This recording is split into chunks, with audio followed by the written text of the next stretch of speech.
السلام علیکم ورحمۃ اللہ وبرکاتہ۔ بسم اللہ الرحمن الرحیم۔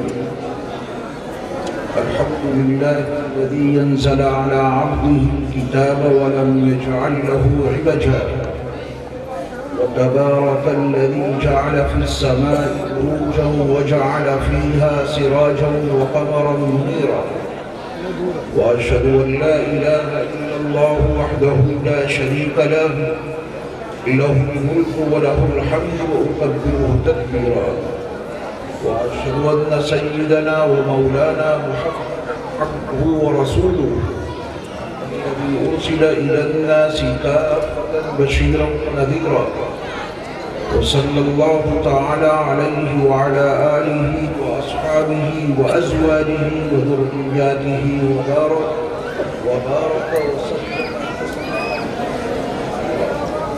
أما بعد فأعوذ بالله من الشيطان الرجيم. بسم الله الرحمن الرحيم. أفلا يتدبرون القرآن ولو كان من عند غير الله لوجدوا فيه اختلافا كثيرا. قابل صد احترام حضرات علماء کرام، مشائخ عظام، میرے دینی اور اسلامی بھائیوں، عزیز بچوں، پیارے طلباء، یہ ہماری اور آپ کی سعادت مندی اور خوشبختی ہے کہ آج ہمارے اور آپ کے معبود نے ہمیں اور آپ کو ایک دینی ادارے کے اجلاس میں شریک ہونے کی توفیق عطا فرمائی ہے، جس میں تفسیر قرآن مجید کی تکمیل اور چند طلباء کا جو قرآن مجید پورا ہوا ہے ان کی دستار بندی ہوگی۔ اللہ ہماری اور آپ کی اس حاضری کو اپنی بارگاہ میں اس رنگ میں قبول فرما لے کہ اس پورے مجمع کے ایک ایک فرد کو مغفرت کی بھیک مل جائے۔ میرے ایمان والے بھائیوں، مغفرت وہ بھیک ہے جو اللہ کے در کے سوا کہیں سے نہیں مل سکتی۔ اللہ ہم سب کو مغفرت کی بھیک عطا فرمائے اور ہمارے سارے گناہوں کو محض اپنی فضل و کرم سے معاف فرما دے۔ میں دل کی گہرائیوں سے حضرت مولانا مفتی عبدالغفار صاحب دامت برکاتہ العالیہ کو مبارکباد پیش کرتا ہوں۔ اللہ کی توفیق سے انہوں نے قرآن مجید کی تفسیر مکمل اور بڑے سعادت مند ہیں، اور وہ حضرات بھی یقیناً قابل مبارکباد ہیں کہ جنہوں نے قرآن مجید کی تفسیر حضرت مفتی صاحب سے سماعت فرمائی۔ یہ قرآن اللہ رب العزت والجلال کا وہ آخری نصیحت نامہ اور وہ آخری ہدایت نامہ ہے کہ جس کے بعد قیامت تک اللہ کی جانب سے کوئی اور ہدایت نامہ نازل نہیں ہوگا۔ جس طرح نبی آخر الزمان حضرت محمد صلی اللہ علیہ وسلم اللہ کے آخری نبی اور آخری رسول ہیں کہ اب آپ علیہ السلام کے بعد قیامت تک محمد وعلی آل سیدنا محمد وبارک وسلم۔ تو جس طرح نبی آخر الزمان حضرت محمد صلی اللہ علیہ وسلم اللہ کے آخری نبی اور آخری رسول ہیں، یہ اب حضرت محمد صلی اللہ علیہ وسلم کے بعد قیامت تک کوئی نبی برپا نہیں ہوگا، قیامت تک کوئی رسول پیدا نہیں ہوگا۔ ٹھیک اسی طرح اس قرآن مجید کے بعد اب اللہ کی جانب سے قیامت تک کوئی نصیحت نامہ نازل نہیں ہوگا، کوئی ہدایت نامہ نازل نہیں ہوگا۔ اللہ نے اپنی اس کتاب کو اس جامع انداز میں اپنے آخری نبی حضرت محمد صلی اللہ علیہ وسلم کی 23 سالہ پیغمبرانہ زندگی میں اس شان و شوکت کے ساتھ اور اس جاہ و جلال کے ساتھ تدریج کے ساتھ نازل فرمایا کہ اب قیامت تک انسانوں کی جملہ ضروریات زندگی، ان کا مکمل نظام حیات، ان کا کامل دستور حیات بن کر اللہ کی یہ کتاب آج بھی موجود ہے اور قیامت تک موجود رہے۔ دور کوئی سا بھی آ جائے، حالات زمانہ کے کتنے ہی چیلنجز سامنے کیوں نہ آ جائیں، یہ قرآن ہر دور کے ہر چیلنج کو قبول بھی کرتا ہے اور اس کا نہایت تشفی اور تسلی بخش جواب بھی عطا کرتا ہے۔ اس دھرتی پر، اس روئے زمین پر جتنے بھی مذاہب ہیں، یقیناً ہر مذہب کی کوئی نہ کوئی مذہبی کتاب ہے، لیکن ان تمام کتابوں کے درمیان، ان تمام مذہبی کتابوں کے درمیان یہ واحد ایسی کتاب ہے جو اسی طرح آج بھی موجود اور محفوظ ہے جس طرح اب سے 1450 سال پہلے یہ کتاب نبی آخر الزماں حضرت محمد صلی اللہ علیہ وسلم پر نازل ہوئی تھی۔ اس میں کوئی تبدیلی ممکن نہیں، اس میں کوئی تحریف ممکن نہیں۔ اس لحاظ سے اگر آپ دیکھیں تو اس روئے زمین پر امت مسلمہ سے زیادہ کوئی سعادت مند، کوئی خوشبخت قوم ہے ہی نہیں کہ جس کے پاس اس کی مذہبی کتاب اتنے محفوظ ترین طریقے پر موجود ہو جتنے محفوظ ترین طریقے پر یہ قرآن مسلمانوں کے پاس موجود ہے۔ اس پہ ہم اور آپ اللہ کا جتنا بھی شکر ادا کریں وہ کم ہے، لیکن ہمارا ایک جرم ہے اور اس جرم کے نتیجے میں ہمیں جتنی بھی سزا دی جائے وہ کم ہے۔ کتاب ہدایت کو سمجھا کیوں نہیں؟ کتاب نجات کو سمجھا کیوں نہیں؟ اس نصیحت نامے کو سمجھنے کی کوشش کیوں نہیں کی جس میں ہماری اور آپ کی دونوں جہان کی سعادتیں پوشیدہ ہیں؟ دنیا اور آخرت کی کامیابی کا راز جس کتاب الہی میں مضمر ہے، ہم نے اس میں سے کچھ بھی جاننے کی کوشش نہ کی۔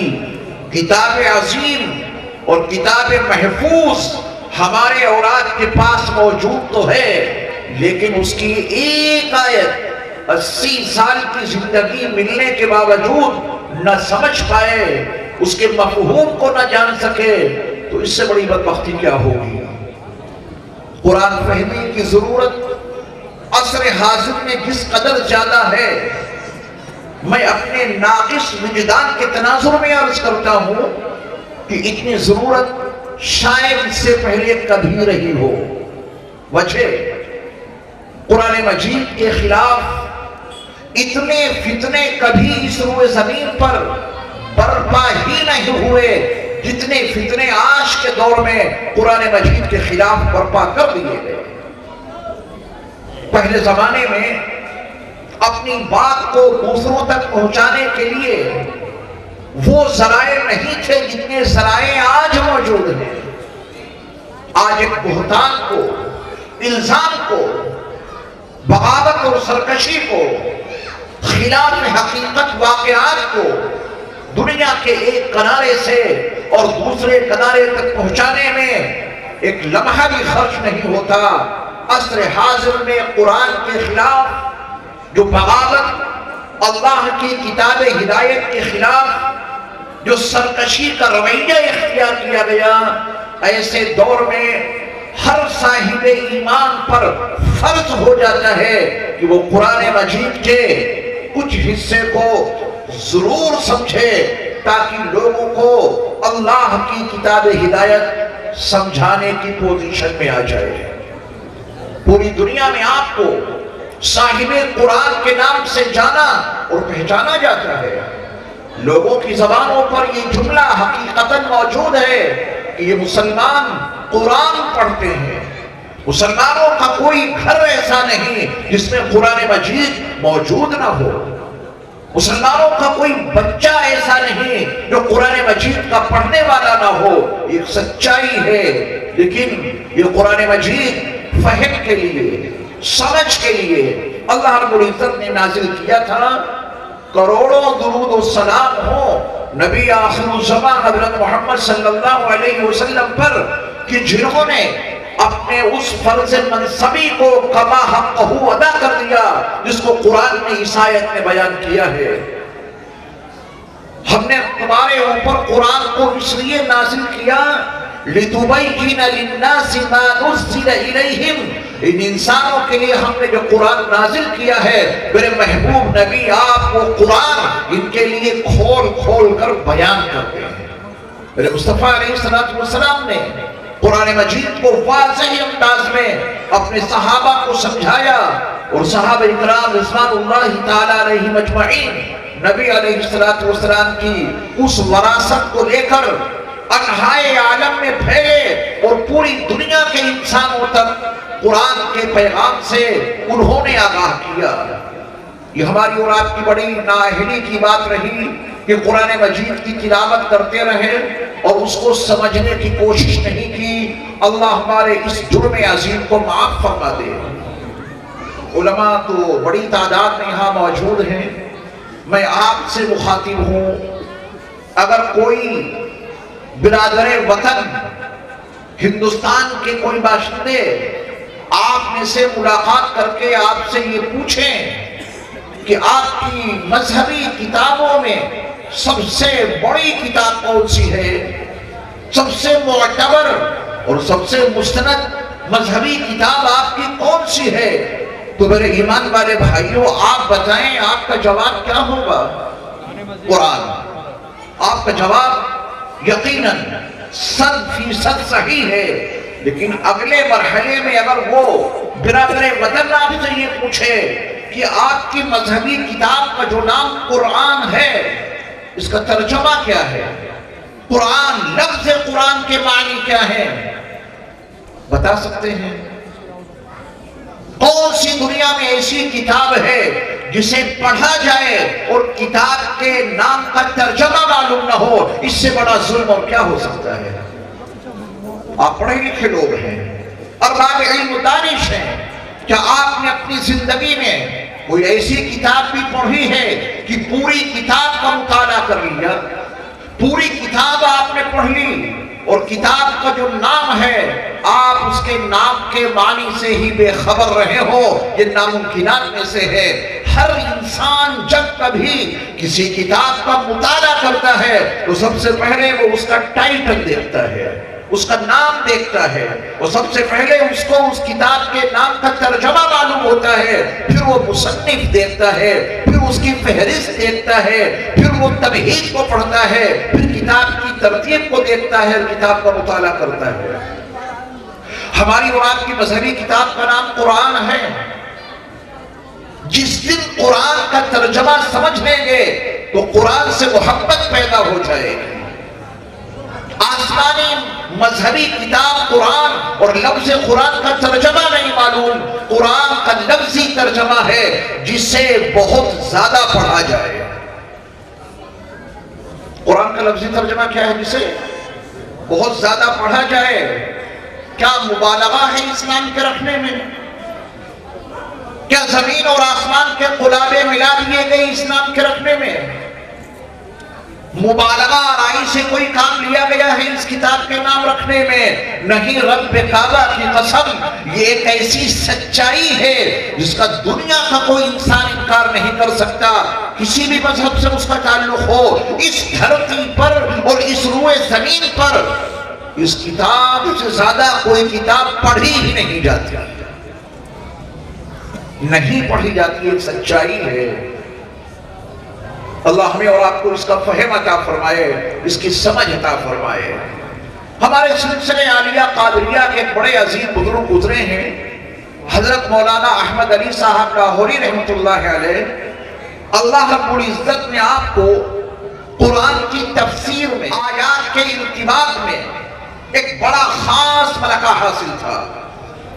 آپ کے دور کے بڑے بڑے علماء، بڑے بڑے فقہاء، بڑے بڑے محدثین و مفسرین درس قرآن لینے کے لیے آپ کی خدمت میں حاضر ہوا کرتے تھے۔ حضرت لاہوری علیہ الرحمہ نے ایک موقع پر اپنے شاگردوں کے درمیان بے تکلفی کے ماحول میں یہ بات کہہ دی کہ اگر میں اسٹیشن پر کھڑا ہوں، میری وہ ٹرین آ جائے جس سے مجھے سفر کرنا ہے، سامان سفر میرے ہاتھ میں ہے، میں ٹرین پہ چڑھنے لگوں، ٹرین پہ چڑھتے چڑھتے اگر کوئی مجھ سے پورے قرآن کا خلاصہ معلوم کرے، وہ میں ٹرین پہ چڑھتے چڑھتے پورے قرآن مجید کا خلاصہ اسے بتا دوں گا۔ یہ کون سا علاقہ ہے مفتی صاحب؟ مدن پور خادر، جی مدن پور خادر۔ یہ مدن پور خادر میں کیا سبحان اللہ کہنے پر کوئی جی ایس ٹی لگتی ہے کیا؟ نہیں لگتی ہو تو بتا دیجئے مجھے۔ آپ کو بڑا ڈر لگ رہا ہوگا کہ اگر کسی بات پہ ہم نے سبحان اللہ کہہ دیا تو صبح ہی جی ایس ٹی کا بل آ جائے گا۔ نہیں میرے ایمان والے بھائیوں، سبحان اللہ کہنے پر جی ایس ٹی کا بل نہیں آئے گا۔ ادھر آپ کی زبان سے سبحان اللہ کیا نکلا، ادھر آپ کے رب نے آپ کے لیے جنت میں درخت لگا دیا۔ تو جس کو جنت میں جتنے درخت لگوانے ہیں اس کے مطابق وہ سبحان اللہ کہے۔ یہ کتنی اہم بات میں نے آپ کے سامنے حضرت لاہوری علیہ الرحمہ کے حوالے سے عرض کی۔ آپ ذرا اس کی نزاکت کو سمجھنے کی کوشش کریں۔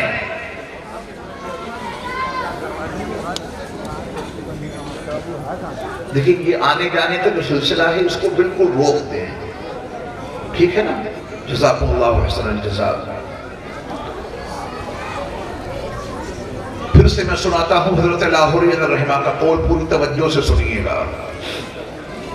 حضرت لاہوری علیہ الرحمہ فرماتے ہیں کہ اگر میں اسٹیشن پہ کھڑا ہوں، میری وہ ٹرین آ جائے جس سے مجھے سفر کرنا ہے، سامان سفر ہاتھ میں ہے، اور میں ٹرین پہ چڑھنے لگوں، اور ٹرین پہ چڑھتے چڑھتے کوئی صاحب مجھ سے پورے قرآن مجید کا خلاصہ معلوم کریں، تو میں ٹرین پہ چڑھتے چڑھتے پورے قرآن کا خلاصہ انہیں بتا دوں گا۔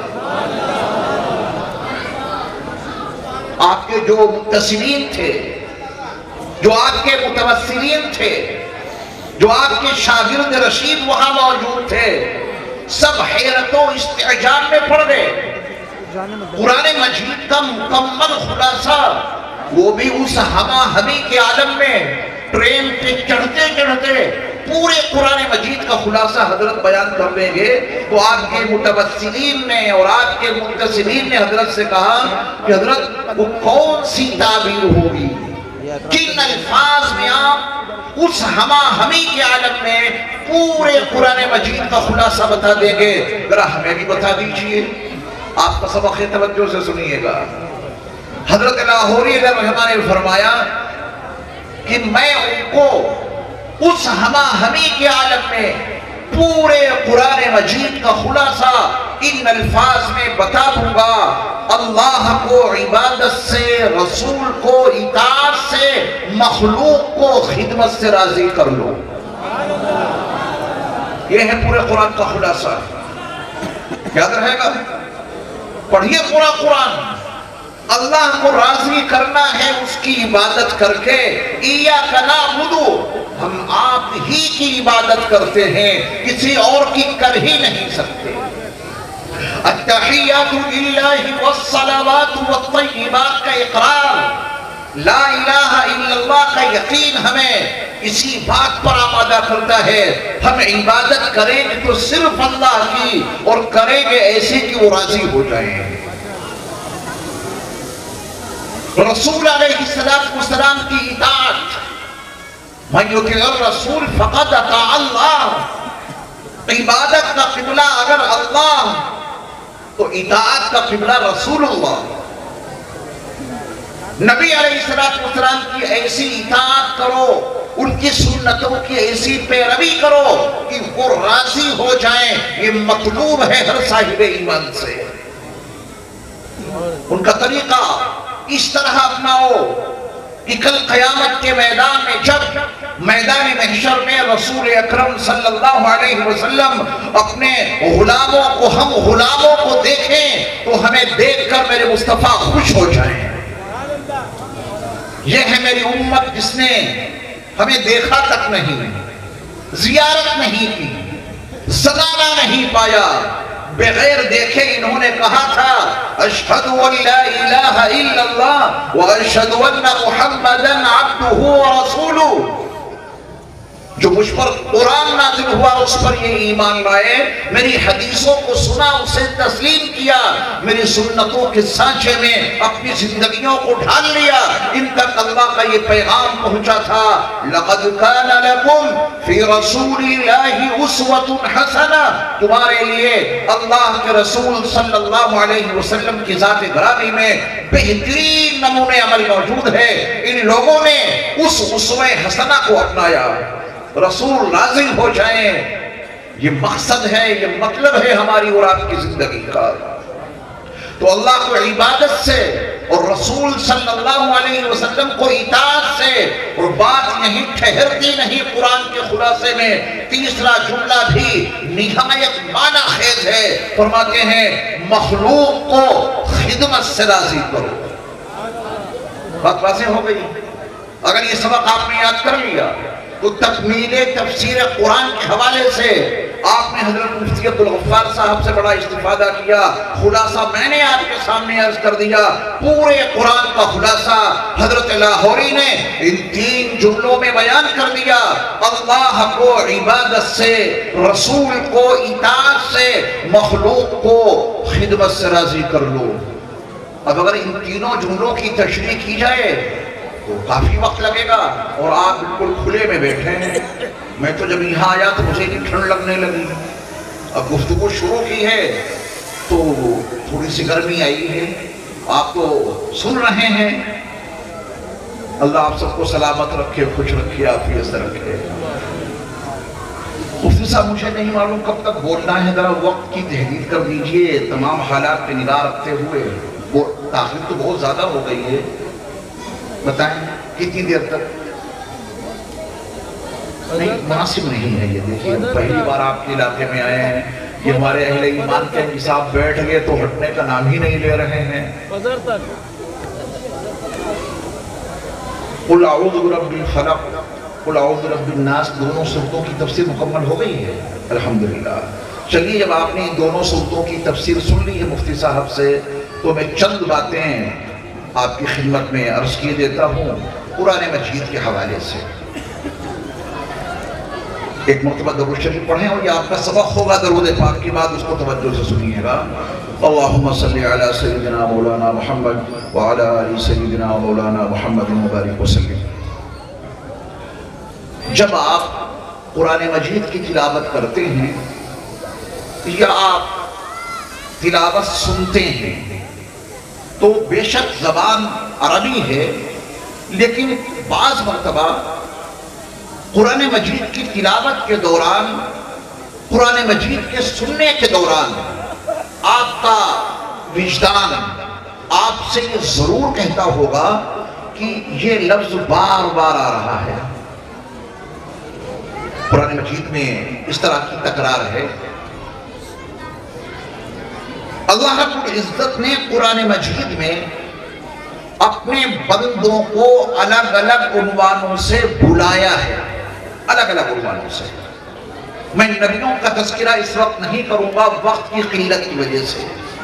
نبیوں کے لیے بھی قرآن مجید میں خطابی انداز موجود ہے۔ آدم علیہ السلام کو پکارا تو یا آدم کہا، اس کا تذکرہ قرآن میں ہے۔ نوح علیہ السلام کو آواز دی تو یا نوح کہا، وہ بھی قرآن میں مذکور ہے۔ ابراہیم علیہ السلام کو اللہ نے بلایا تو انہیں یا ابراہیم کہا، وہ بھی قرآن میں مذکور ہے۔ یہ نبیوں رسولوں کے لیے اللہ کی ندائیں ہیں۔ اللہ نے اپنے ان مخصوص بندوں کو بلایا، اپنے پیغمبروں کو بلایا، کس طرح بلایا اس کا تذکرہ قرآن میں موجود ہے۔ اس وقت ہم بات کریں گے عام انسانوں کی، پہلے آپ نے قرآن مجید میں خطاب سنا ہوگا، پڑھا ہوگا، بار بار اس کو آپ پڑھتے اور سنتے ہیں، اور وہ خطاب اس انداز کا قرآن میں مذکور ہے، یا ایھا الناس، پڑھتے ہیں آپ یہ لفظ؟ کبھی سوچا آپ نے کہ اس کا مطلب کیا ہے یا ایھا الناس کا؟ اس کا ترجمہ ہے اے لوگو۔ یا ایھا الناس کا ترجمہ کیا ہے؟ اے لوگو۔ اب قرآن مجید میں آپ جب تلاوت کر رہے ہو قرآن مجید کی، جس مقام پر بھی الناس آ جائے تو بس یہ سمجھ لینا کہ ہمارے مالک نے اور ہمارے خالق نے دنیا کے تمام انسانوں کو ندا دی ہے اور دنیا کے تمام انسانوں کو آواز دی ہے۔ جب آج سے 1450 سال پہلے یہ قرآن نازل ہو رہا تھا، یا ایھا الناس، اس دور کے جتنے انسان تھے وہ سب مخاطب تھے۔ 1450 سال سے یا ایھا الناس کے خطاب میں دنیا کے تمام انسان شامل ہیں۔ قیامت تک جتنے بھی انسان برپا ہوں گے وہ سب کے سب یا ایھا الناس کے مخاطب ہوں گے۔ ہم اور آپ بھی انسان ہیں الحمدللہ، تو یا ایھا الناس میں ہمیں اور آپ کو بھی خطاب موجود ہے، اے انسانوں، اے لوگوں۔ اللہ رب العزت نے اہل کتاب کو بلایا اور پکارا۔ اہل کتاب یہود و نصارہ، ان کے لیے بھی قرآن مجید میں خطاب موجود ہے، یا ایھا الذین اوتوا الکتاب، اے وہ لوگوں جنہیں کتاب عطا کی گئی، یا اہل الکتاب، اے اہل کتاب۔ ہم اور آپ اس زمرے میں نہیں آتے ہیں، یا ایھا الناس کے زمرے میں تو آتے ہیں، لیکن قرآن مجید کے اسلوب کے مطابق یا اہل الکتاب، یا ایھا الذین اوتوا الکتاب کے زمرے میں ہم اور آپ داخل نہیں ہیں۔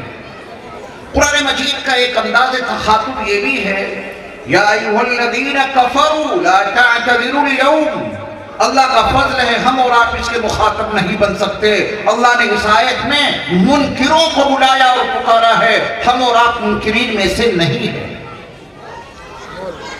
یا ایھا الکافرون، اس زمرے میں ہمیں اور آپ کو اللہ رب العزت نے داخل نہیں کیا، یہ ان کا فضل و کرم ہے۔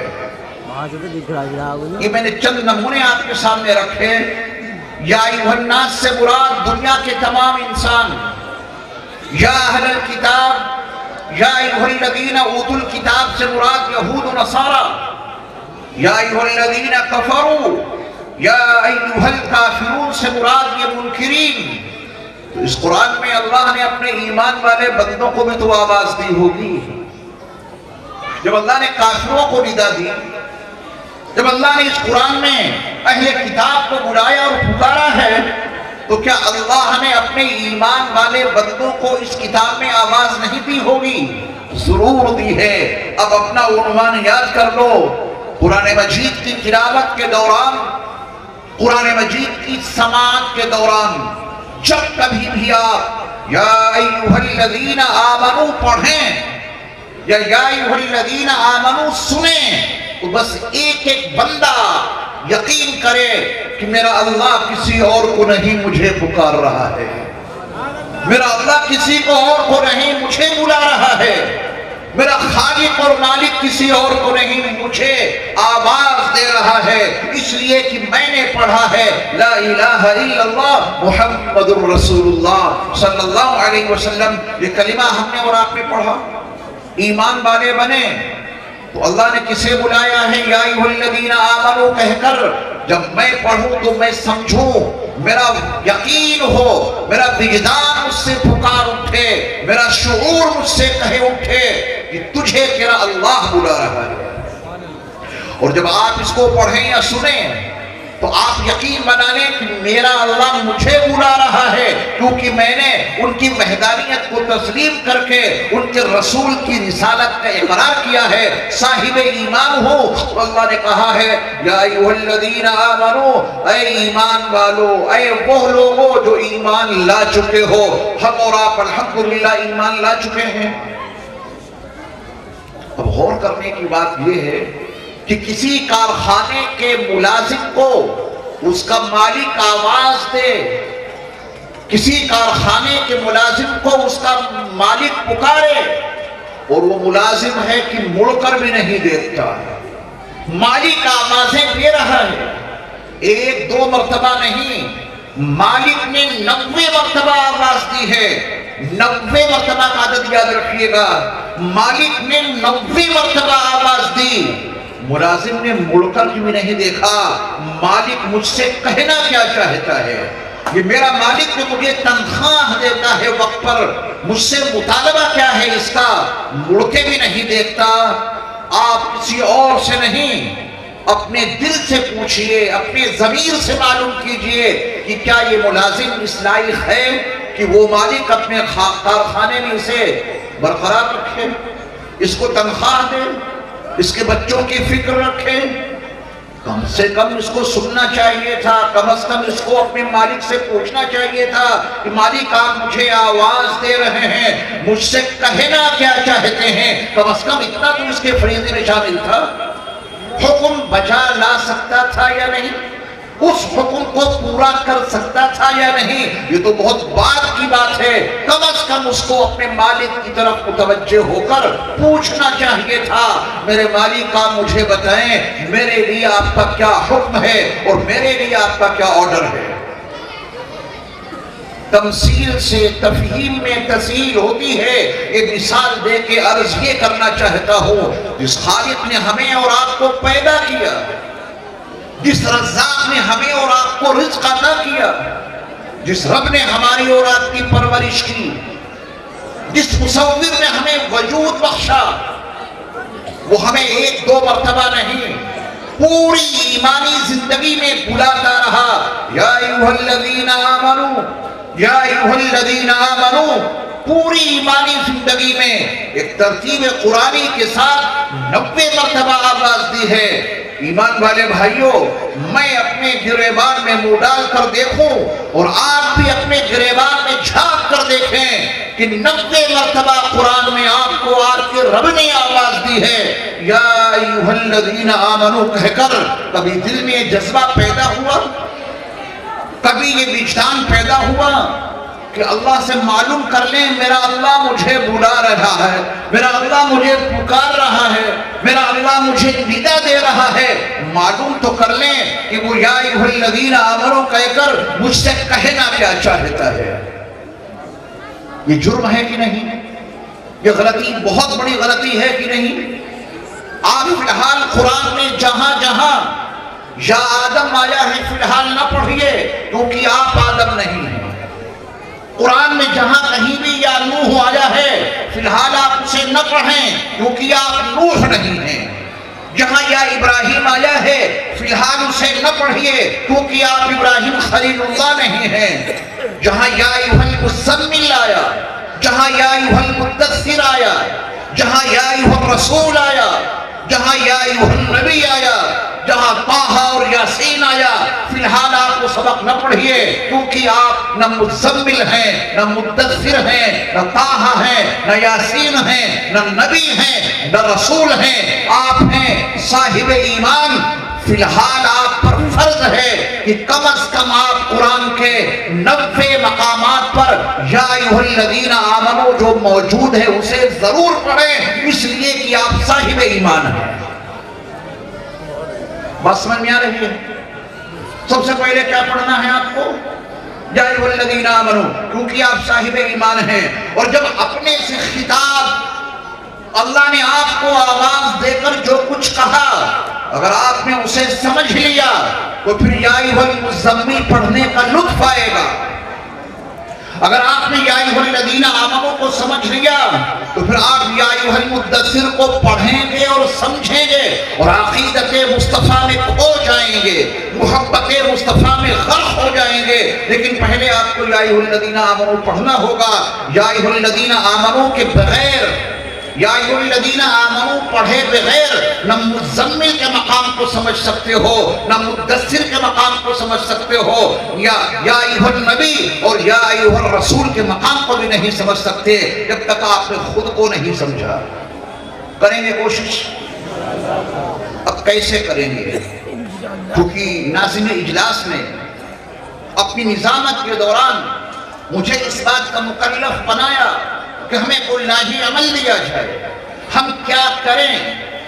ظاہر بات ہے کہ میری پوزیشن تو ایسی نہیں ہے کہ میں آپ کو کوئی الہی عمل دے سکوں، البتہ گزارش ضرور کر سکتا ہوں۔ آپ سے گزارش ہے کہ آج اس تفسیر قرآن کی تکمیل کی مجلس میں یہ تہیہ کر لیجئے کہ سب سے پہلے ہم یا ایھا الذین آمنوا کو ضرور سمجھیں گے انشاءاللہ، اور آپ کو سمجھانے کے لیے یہ علماء کی بڑی تعداد، یہ علم اعظام کا جمع غفیر یہاں موجود ہے۔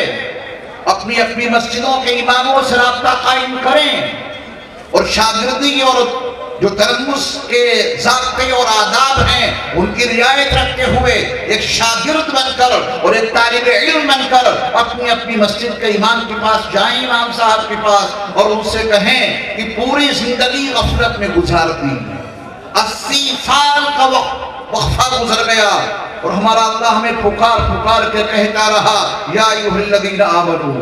تراویح کی نمازوں میں سنتے رہے یا ایھا الذین آمنوا، جہری نمازوں میں سنتے رہے یا ایھا الذین آمنوا، لیکن ہم نے ایک یا ایھا الذین آمنوا بھی نہیں سمجھا 90 مرتبہ کی آوازوں میں۔ اگر ایک بھی نہیں سمجھا تو پھر قیامت میں جو سزا دی جائے وہ کم ہے، اور دنیا میں قعر مذلت میں جتنا ڈالا جائے وہ بھی تو کم ہے۔ آپ قرآن میں پڑھیں گے قوموں کا عروج و زوال، وہ ان کا عروج زوال میں کیسے تبدیل ہو گیا، وہ ان کی عزت ناقدری میں کیسے تبدیل ہو گئی، ان کا وقار کیوں کر مجروح ہو گیا، ان کا اقتدار خاک میں کیوں مل گیا۔ یہ قوموں کا عروج و زوال جب آپ قرآن کے حوالے سے پڑھیں گے تو آپ کی زندگیوں میں انشاءاللہ ایک صالح انقلاب ضرور برپا ہوگا۔ آج کی اس مجلس میں 90 یا ایھا الذین آمنوا تو نہیں سنائے جا سکتے، ایک پہلا اور ایک آخری بتائے دیتا ہوں تاکہ شوق بڑھے، جذبہ پیدا ہو، قرآن فہمی کا ذوق پیدا ہو۔ سب سے پہلا یا ایھا الذین آمنوا پہلے پارے میں سورۃ البقرہ میں ان الفاظ میں موجود ہے۔ اس آیت کو پڑھنے سے پہلے اور اس کا کچھ ترجمہ بتانے سے پہلے آپ کے سامنے اس حقیقت کو اجاگر کرتا چلوں جو ابھی میں نے کہا کہ یا ایھا الذین آمنوا کو سمجھو گے تو یا ایھا الرسول سمجھ میں آئے گا، یا ایھا الذین آمنوا کو سمجھو گے تو یا ایھا النبی سمجھ میں آئے گا، یا ایھا المزمل اور یا ایھا المدثر سمجھنا چاہتے ہو تو پہلے اپنا تو سمجھو کہ اللہ نے تم سے کیا کہا ہے۔ پہلا یا ایھا الذین آمنوا یہ ہے یا ایھا الذین آمنوا لا تقولوا راعنا وقولوا انظرنا واسمعوا وللکافرین عذاب علیم۔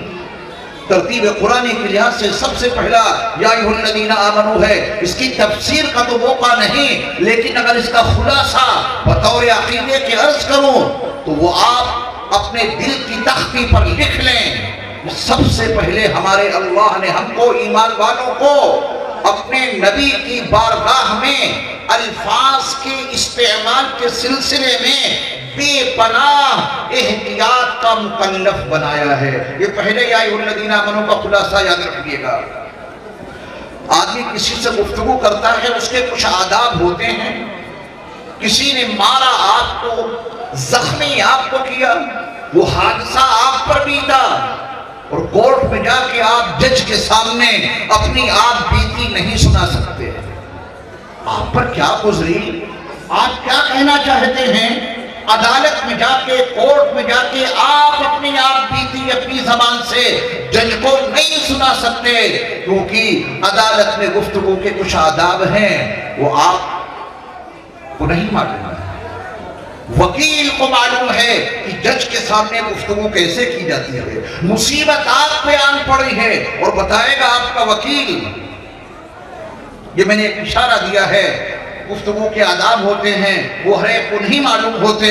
اگر ایک جج کی بارگاہ میں گفتگو کے اتنے آداب دنیا والوں نے متعین کیے ہیں تو اس عظیم بارگاہ کے آداب کا کیا عالم ہوگا۔ کہ جن سے بہتر شخصیت پر آج تک سورج طلوع نہیں ہوا. اس عظیم بارگاہ کے آداب کا عالم کیا ہوگا کہ ابتدائے آفرین سے آج تک چاند کی ضیاء پاش کرنوں نے ایسا حسین مکھڑا نہیں دیکھا. اس بارگاہ کے آداب کا عالم کیا ہوگا جن کا مقام و مرتبہ یہ تھا تیری خاموشی بھی اذاں، نیندیں بھی تیری رت جگے، تیری حیات پاک کا ہر لمحہ پیغمبر لگے.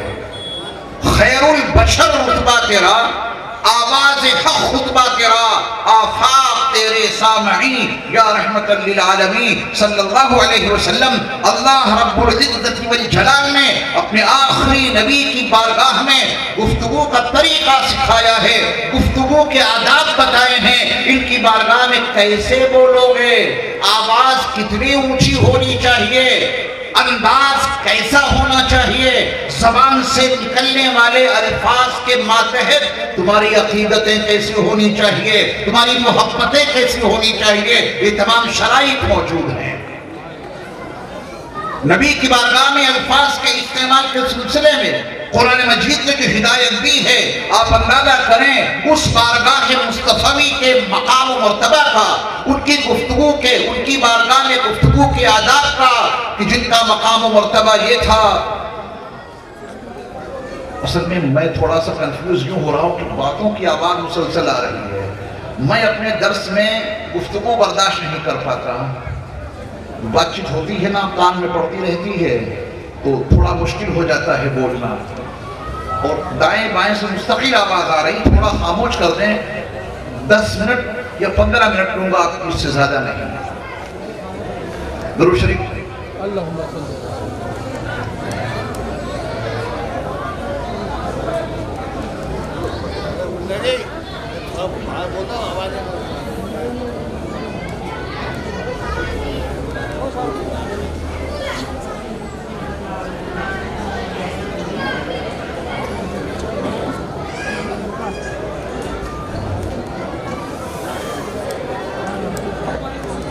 نیچے ٹھوکرا کو لائٹ جل تو رہی ہے.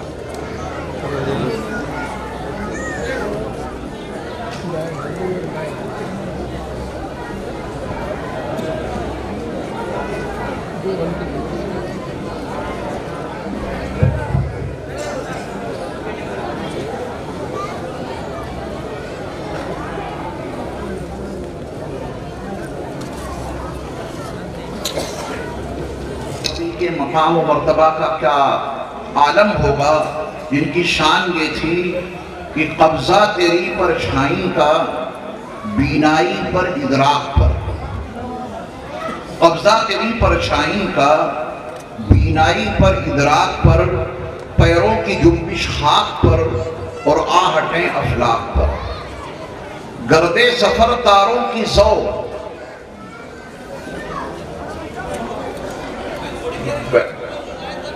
بیٹھ جائیں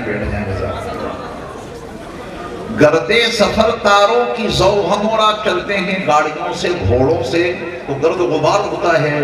جب میرے مصطفیٰ کی سواری جا رہی تھی تو رب کعبہ کی قسم ستارے روشنی بکھیر رہے تھے. قبضہ تیری پرچھائی کا بینائی پر ادراک پر، پیروں کی جنبش خاک پر اور آہٹیں افلاک پر. گردے سفر تاروں کی سو، مرکب براقے کے زرو. سائیں جبریل امین یا رحمت للعالمین صلی اللہ علیہ وسلم. تو پہلے یا ایھا الذین آمنوا میں اللہ نے ہمیں اور آپ کو اور دنیا کے ہر صاحب ایمان کو اس کا مکلف بنایا ہے کہ نبی کی بارگاہ میں الفاظ کے استعمال کے سلسلے میں تمہیں بے پناہ احتیاط رکھنی ہے. اور احتیاط کا یہ عالم میں اس کی تفصیل میں اور شان نزول میں نہیں جا سکتا وقت کی قلت کی وجہ سے. میں آپ کو آسان زبان میں سمجھائے دیتا ہوں کہ احتیاط کا عالم یہ ہے کہ ایک ایسا لفظ جس کے 2 معنی ہیں، ایک معنی اچھے ہیں اور ایک معنی برے ہیں. تو ایمان والو، اچھے معنی کی نیت سے بھی وہ لفظ تم نبی کے لیے نہیں استعمال کر سکتے. اللہ اکبر. ہماری کتنی نیت صحیح ہے، ارادے کتنے ہی تمہارے نیک اور اچھے کیوں نہ ہو، وہ لفظ بھی نبی کی بارگاہ میں استعمال نہیں کر سکتے کہ جس کے ایک معنی برے ہیں۔ یہی سب کچھ موجود ہے اس کی شان نزول میں۔ جس نبی کا مقام و مرتبہ اللہ نے کسی اور کو نہیں بتایا، ان کو ہے جو مانتے ہیں۔ یہ آرڈر اوروں کے لیے نہیں ہے۔ حالانکہ حرکت کر رہے تھے یہود و نصارہ، اہل کتاب، لیکن اللہ نے خطاب کسے کیا؟ خطاب کیا ہے یا ایھا الذین آمنوا کہہ کے ایمان والوں کو۔ ان کا تو کام ہی ہے برائی کرنا۔ تم وہ لفظ استعمال نہ کر لینا کہ ایک معنی اچھے ہیں اور دوسرے معنی اس میں برے ہیں۔ تم نیک معنی کی نیت سے بے شک وہ جملہ کہو گے، غیر اس کا ناجائز فائدہ اٹھائیں گے تو پھر اس کا نیبل بدل اللہ نے عطا کر دیا۔ رائنا نہ کہو انظرنا، مفہوم دونوں کا ایک ہے۔ ہماری رعایت رکھ لیجئے، ہم پہ نظر کرم فرما دیجئے۔ کریں گے کوشش؟ اب موقع نہیں، ورنہ کچھ مثالیں بھی آپ کو دیتا کہ نبی علیہ السلام کی شان میں لکھی گئی نعت اور الفاظ وہ مستعمل ہیں کہ جو نبی علیہ السلام کی بارگاہ کی شایان شان ہیں ہی نہیں۔ تو کیا ضرورت پڑی ہے اپنے جذبات کو اس طرح پیش کرنے کی، اپنے جذبات کی ترجمانی کرنے کی؟ احتیاط اسی میں ہے کہ عبادات میں توجہ دیجیے گا، عبادات میں اور اسلامیات میں، دونوں جملے یاد رکھیے گا، عبادات میں اور اسلامیات میں حتی الامکان نبی کی بارگاہ سے صادر ہونے والے الفاظ ہی استعمال کرو۔ آپ شاید سمجھے نہ ہوں، علماء تو سمجھ گئے۔ سلام ہے، ان اللہ وملائکتہ یصلون علی النبی یا ایھا الذین آمنوا صلوا علیہ وسلموا تسلیما۔ ایک حقیقت ہے کہ اللہ اور اس کے فرشتے نبی علیہ السلام پر صلاۃ بھیجتے ہیں۔ اللہ نے اپنا عمل بتایا اور پھر اپنے فرشتوں کا عمل بتایا، اور اس کے بعد اہل ایمان کو خطاب ہے کہ ایمان والو تم بھی نبی علیہ السلام پہ صلاۃ بھیجو اور خوب سلام بھیجو۔ اللہ کا حکم ہے میرے لیے بھی اور آپ کے لیے بھی، کیونکہ ہم سب الحمدللہ صاحب ایمان ہیں۔ اب مسئلہ یہ ہے کہ یہ صلاۃ و سلام کس زبان میں بھیجا جائے؟ میں نے کہا کہ بہتر یہ ہے کہ وہی زبان استعمال کر لو جو مدینے والی زبان ہے۔ عافیت اسی میں ہے، خیریت اسی میں ہے، پھر کوئی پکڑ نہیں ہوگی۔ نبی کی زبان سے وہ الفاظ نکلے ہیں، آپ ان الفاظ مصطفیٰ میں درود و سلام بھیجیں گے، آپ پر اللہ کی طرف سے 10 رحمتیں نازل ہوں گی، آپ کے 10 گناہ معاف ہوں گے اور آپ کے 10 درجے بلند ہو جائیں گے، کیونکہ نبی کے الفاظ میں جو نور ہے، رب کعبہ کی قسم، وہ دنیا کے کسی انسان کے الفاظ میں وہ نور پیدا ہو ہی نہیں سکتا ہے نا۔ آپ کی اردو ہے، بہت اچھی زبان ہے، آپ اپنے جذبات کا اظہار اپنے تئیں رکھیے۔ میں نے بھی سلام لکھا ہے، بڑا طویل سلام ہے، 63 اشعار ہیں اس سلام میں جو میں نے لکھے ہیں، لیکن میں کبھی نہیں کہوں گا کہ آپ پڑھیں۔ کبھیاں ہو سکتی، میں کیوں اس کا مکلف بناؤں آپ کو؟ جن کی آمد پہ بادیں بہاری چلی، نبی علیہ السلام کی شان، آپ کی آمد پر، آپ کی تشریف آوری پر بادیں بہاری چلی۔ جن کی آمد پہ بادیں بہاری چلی، گلشنوں میں چٹکنے لگی ہر کلی، شور برپا ہوا یہ گلی در گلی، آ گئے ہیں بشیر و نذیر و نبی، وہ بتائیں یہ سب کو حلال و حرام، ان پہ لاکھوں درود، ان پہ لاکھوں سلام۔ یہ میں نے اپنے سلام کا پہلا بند آپ کو سنایا، تو کیا میں آپ کو مکلف بناؤں گا کہ میرا والا سلام پڑھو؟ نہیں، میں آپ کو مکلف یوں نہیں بنا سکتا کہ پتہ نہیں اس میں کتنی کمیاں ہوں گی، کتنی کمزوریاں ہوں گی، میری حد تک تو ٹھیک ہے۔ اگر میں نے آپ کو اس کا مکلف بنایا پھر تو اس کی ہر غلطی میری طرف منسوب ہوگی۔ عافیت یہ ہے کہ صلاۃ و سلام اسی زبان میں پڑھو جو نبی نے عطا کیا۔ صحابہ بھی تو پڑھتے تھے صلاۃ و سلام، وہ نبی والا پڑھتے تھے صلی اللہ علیہ وسلم، ہر خطرے سے محفوظ تھے۔ اور نبی علیہ السلام کی زبان سے نکلے ہوئے الفاظ میں نے عرض کیا کہ جو نور ہے وہ نور نہ انگریزی زبان میں آ سکتا ہے، نہ پنجابی میں، نہ ہندی میں، نہ اردو میں، دنیا کی کسی زبان میں وہ نور پیدا ہو ہی نہیں سکتا۔ نور مجسم کی زبان سے جو الفاظ نکلے ہیں وہ نورانی ہیں۔ ہم اور آپ تو بڑے ظلماتی لوگ ہیں، ہمارے اور آپ کے الفاظ میں نور کہاں رکھا؟ جو مجسم نور کی زبان سے نورانی الفاظ میں موجود تھا۔ اس لیے عافیت اسی میں ہے کہ ہم عبادات میں، مذہبیات میں اور اسلامیات میں جہاں تک ممکن ہو سکے وہ عربی زبان استعمال کریں۔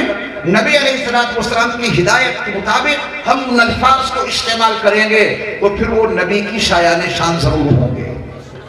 آپ ہندوستان میں اردو زبان میں اذان کیوں نہیں پکارتے؟ یہاں کے بھائیوں نے سمجھا یہ اکبر بادشاہ کی بڑائی کا اعلان کر رہے ہیں، سمجھا لوگوں نے، باقاعدہ ڈیبیٹ میں اس کے تذکرے آتے ہیں کہ کیا ضرورت تمہیں پیش آ گئی کہ 24 گھنٹے میں تم 5 مرتبہ جلال الدین اکبر بادشاہ کا نام لیتے ہو۔ یہ ان کی بیچاروں کی غلط فہمی ہے۔ تو پھر کیوں نہیں کہہ دیتے اللہ سب سے بڑا ہے، اللہ سب سے بڑا ہے؟ میں گواہی دیتا ہوں اللہ کے سوا کوئی معبود نہیں، میں گواہی دیتا ہوں حضرت محمد صلی اللہ علیہ وسلم اللہ کے رسول ہیں۔ آؤ نماز کے لیے، آؤ کامیابی کے لیے، اردو میں اعلان کر دو۔ کیوں نہیں کرتے؟ اس کا تعلق اسلامیات سے ہے۔ ہم اپنی زبان نہیں استعمال کریں گے، ہم تو نبی والی زبان استعمال کریں گے۔ کسی کی سمجھ میں آئے یا نہ آئے بعد میں سمجھا دیں گے، مگر زبان نہیں بدلیں گے۔ اگر آپ نے اذان میں زبان نہیں بدلی تو پھر صلاۃ والسلام میں بھی زبان مصطفیٰ ہی کیوں نہیں استعمال کرتے؟ بس سمجھ میں آ گئی؟ کیونکہ ہماری اور آپ کی زبانوں میں بہت کچھ گڑبڑیاں ہیں اور بہت تعبیرات میں غلطی ہو جاتی ہیں، کہنا کچھ چاہتے ہیں، پھر الگ الگ علاقوں کی زبانیں ہوتی ہیں۔ میں نے اردو زبان میں بچوں کی تعلیم کے لیے ایک نصاب مرتب کیا، بڑی تعداد میں اب تک چھپ بھی چکا ہے، تو اس میں نے چارپائی لکھ دی، چارپائی۔ اب وہ جو ہمارا رسالہ وہاں پہنچا حیدرآباد کے علاقے میں تو انہوں نے کہا صاحب ہمارے بچے چارپائی نہیں سمجھ رہے ہیں، یہاں تو کھاٹ کہی جاتی ہے، آج اسے کھاٹ لکھیے، ٹھیک ہے نا؟ تو ایک ملک میں ایک زبان کے مفہوم بدل جاتے ہیں، تو نبی کی بارگاہ میں پتہ نہیں وہ لفظ کس علاقے میں کس مفہوم میں لیا جائے گا۔ عافیت اسی میں ہے، نبی کی بارگاہ میں الفاظ کے استعمال کے سلسلے میں بڑی رعایت رکھنی ہے، بڑی احتیاط رکھنی ہے۔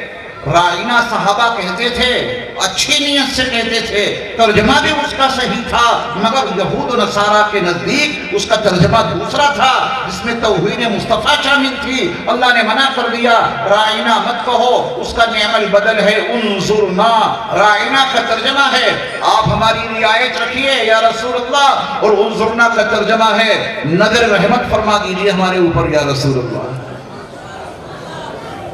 قرآن نے بتایا کہ یہ بارگاہ مقدس ہے، اس میں الفاظ کا استعمال نہایت منتخب ہو، اور آواز کیسی ہو؟ آواز کا اشارہ تو قرآن وضاحت کے ساتھ موجود ہے، عمل میں بھی اس کا اشارہ دے دیا ہے اللہ نے۔ اللہ کا فرمان ہے کہ یا ایھا الذین آمنو، اور یہاں پر بھی اللہ نے کسی اور کو نہیں ہمیں اور آپ کو بلایا اور پکارا ہے۔ یا ایھا الذین آمنو کہے کہ آرڈر یہ ہے لا ترفعوا اصواتکم فوق صوت النبی، اے ایمان والو تمہاری کوئی آواز نبی کی آواز سے اوپر نہ اٹھ جائے، اور جیسے آپس میں باتیں کرتے ہو ایسی باتیں بلند آواز سے نبی کی بارگاہ میں مت کر لینا۔ وَلَا تَجْهَرُوا لَهُ بِالْقَوْلِ كَجَهْرِ بَعْضِكُمْ لِبَعْضٍ، اگر تمہاری آواز نبی کی آواز سے اوپر اٹھ گئی، اگر تم نے نبی کی بارگاہ میں ویسے ہی گفتگو کر لی جیسے کہ آپس میں کرتے ہو، حشر کیا ہوگا؟ قرآن نے بتایا ان تحبط اعمالکم وانتم لا تشعرون، تمہارے سارے اعمال ضائع ہو جائیں گے اور تمہیں پتہ بھی نہیں چلے گا۔ تم سمجھو گے ہم نبی کی تعریف کر رہے تھے، لیکن آواز کی بلندی اور ساتھ میں وہ بے تکلفی اور ایسا لب و لہجہ جیسا کہ آپس میں اختیار کرتے ہیں، اگر اس لب و لہجہ میں کوئی شخص بارگاہ مصطفیٰ میں گفتگو کر لے، اس کی زندگی کے سارے اعمال ضائع ہو جائیں گے اور تمہیں پتہ بھی نہیں چلے گا۔ یہ قرآن نے بتایا ہے۔ نماز نے بھی آپ کو کچھ سکھایا ہے مگر کبھی آپ نے اس کے اوپر توجہ نہیں دی۔ نماز نے بھی آپ کو سکھایا ہے، صلاۃ و سلام کا طریقہ نماز کے عمل میں موجود ہے۔ اللہ کرے وہ بات سمجھ میں آ جائے۔ نماز میں اعمال بھی ہیں اور اذکار بھی ہیں، قیام ہے، رکوع ہے، قومہ ہے، سجدے ہیں، جلسہ ہے، قعدہ ہے، یہ ارکان نماز ہیں۔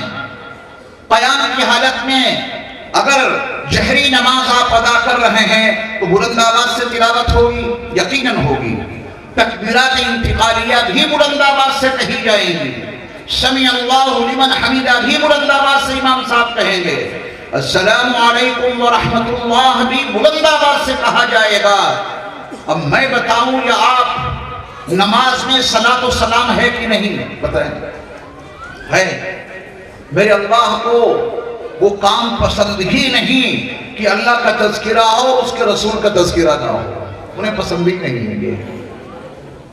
اذان میرے مصطفیٰ کے تذکرے کے بغیر نامکمل ہے، تکبیر میرے مصطفیٰ کے ذکر کے بغیر نامکمل ہے، اور رب کعبہ کی قسم وہ نماز جو خالص اللہ کی عبادت ہے اس میں بھی ذکر مصطفیٰ ضروری ہے۔ اتحیات پڑھتے ہیں، السلام علیک ایھا النبی، یہ نبی کی بارگاہ میں سلام ہے۔ اللہم صلی علی محمد، یہ نبی کی بارگاہ میں صلاۃ ہے کہ نہیں؟ صلاۃ و سلام نماز میں ہے، اور نماز کے عمل میں آپ کو بتا دیا کہ تمہارا اللہ صلاۃ و سلام میں بلند آواز چاہتا ہے یا اس میں سر چاہتا ہے، اخفا چاہتا ہے، ہلکی آواز میں چاہتا ہے تمہارا اللہ، یا بلند آواز میں جہر میں چاہتا ہے؟ نماز میں تو آپ کو بتا دیا کس حال میں چاہتا ہے تمہارا اللہ۔ توجہ نہیں دیتے آپ۔ کوئی ضروری ہے کہ میں منبر پہ بیٹھ کے آپ کو یہ ساری باتیں سمجھاؤں؟ آپ کی نماز آپ کو صلاۃ و سلام کا طریقہ بتا رہی ہے، قرآن آپ کو صلاۃ و سلام کا طریقہ بتا رہا ہے۔ اس لیے نبی علیہ الصلوۃ والسلام کی بارگاہ میں الفاظ کے استعمال کے سلسلے میں بے پناہ احتیاط رکھنی ہے، یہ پہلے یا ایھا الذین آمنوا کا تقاضا ہے۔ اور محبتوں کا عالم کیا ہو؟ محبتوں کا عالم یہ ہو کہ جب میں نے ایک نعت لکھی ہے، اس کا مطلب عرض کرتا ہوں کہ جب بھی کرتا ہوں تمہیں یاد مدینے والے، جب بھی کرتا ہوں تمہیں یاد مدینے والے، دل کو پاتا ہوں بہت شاد مدینے والے۔ نبی علیہ السلام کی یاد سے دل کو راحت ملتی ہے، سکون ملتا ہے، نورانی بارشیں ہوتی ہیں ان پر درود و سلام پڑھنے کے نتیجے میں۔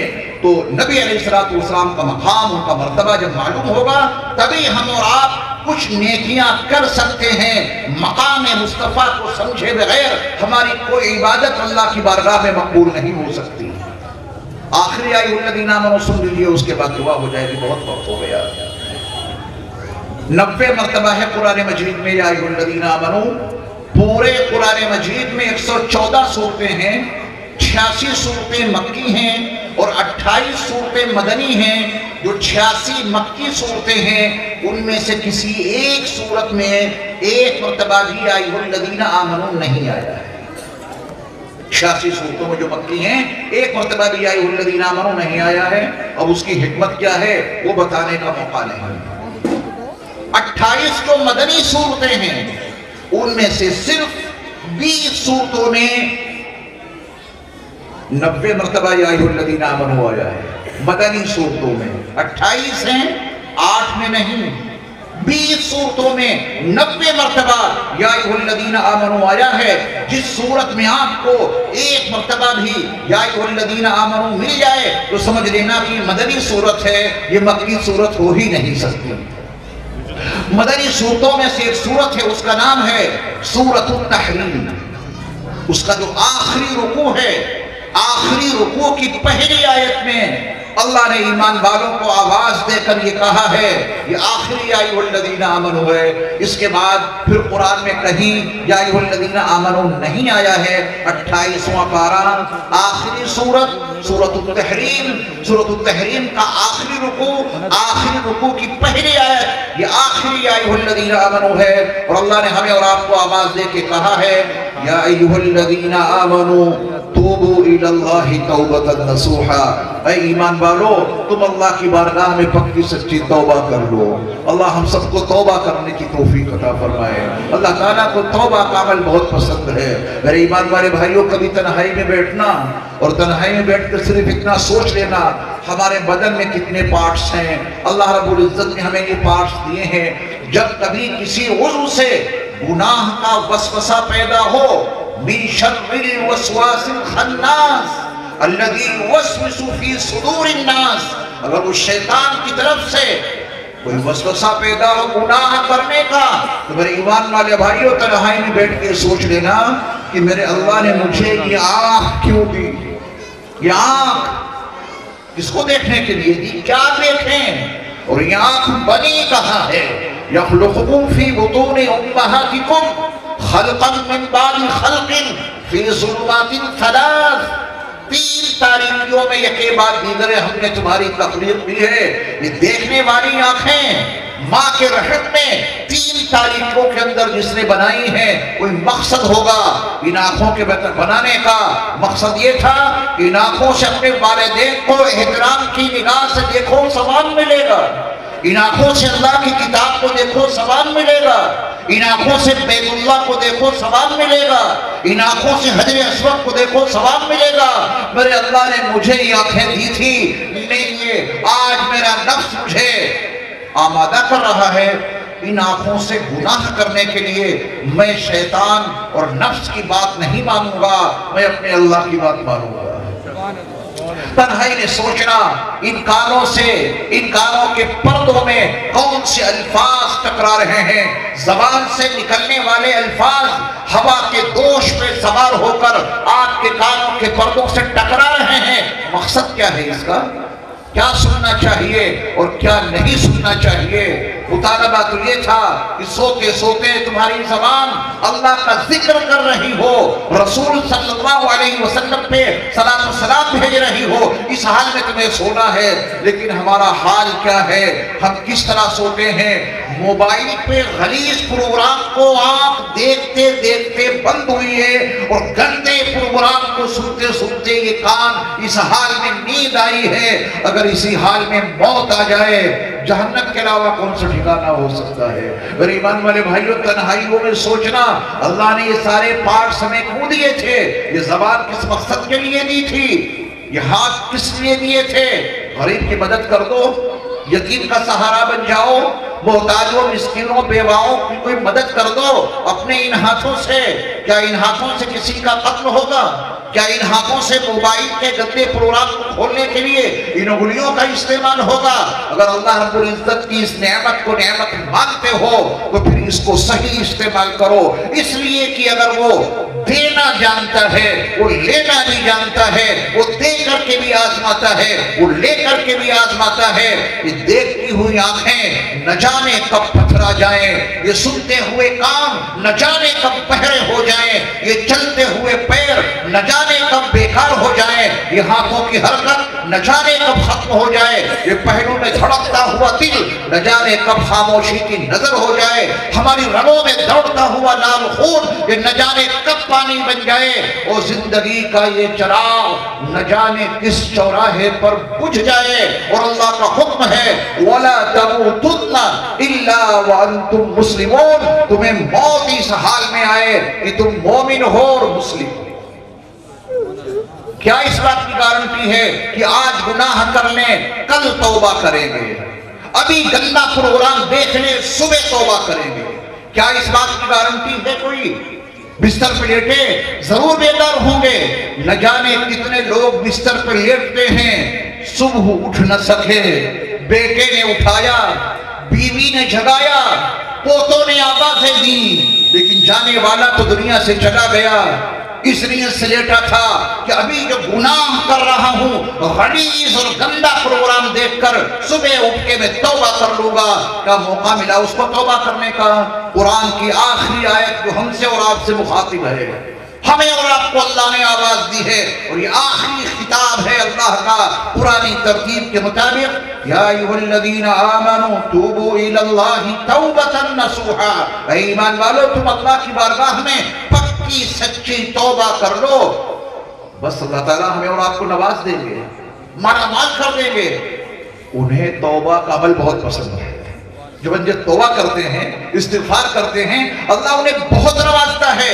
ابو داؤد میں وہ روایت حضرت عبداللہ ابن عباس رضی اللہ تعالیٰ عنہ کے حوالے سے ان الفاظ میں موجود ہے، عن ابن عباس رضی اللہ تعالیٰ عنہما قال قال رسول اللہ صلی اللہ علیہ وسلم من لزم الاستغفار جعل اللہ له من كل ضيق مخرجا ومن كل هم فرجا ورزقه من حيث لا يحتسب او كما قال عليه الصلاة والسلام، رواه ابو داؤد۔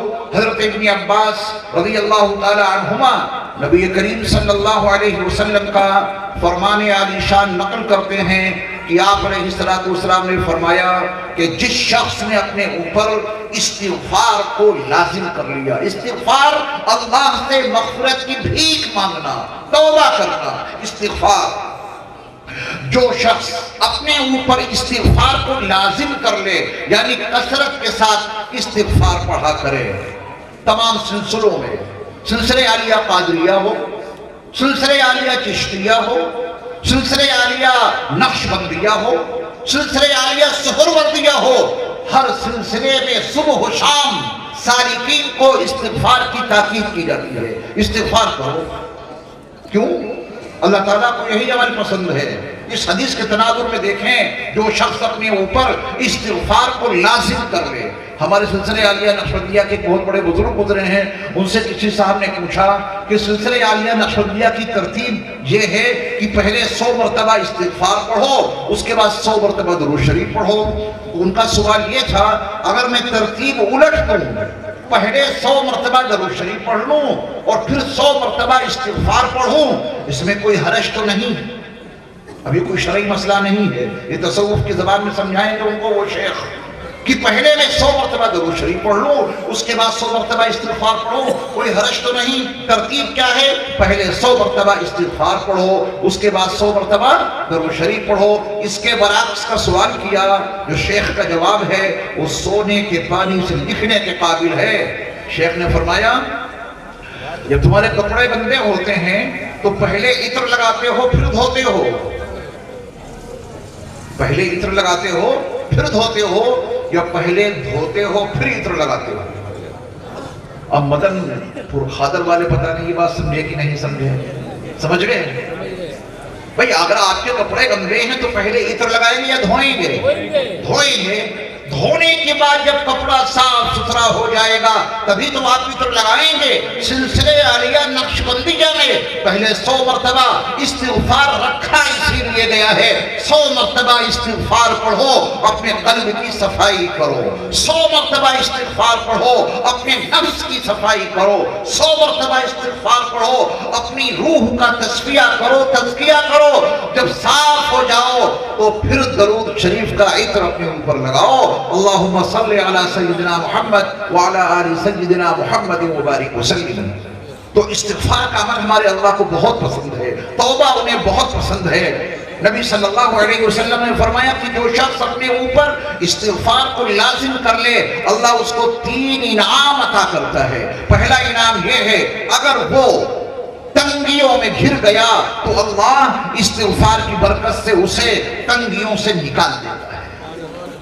دوسرا فائدہ یہ وَمِن كُلِّ هَمٍّ فَرَجًا، اللہ ہر غم سے کشادگی عطا کر دیتا ہے استغفار کی برکت سے، ہر غم سے کشادگی عطا کر دیتا ہے۔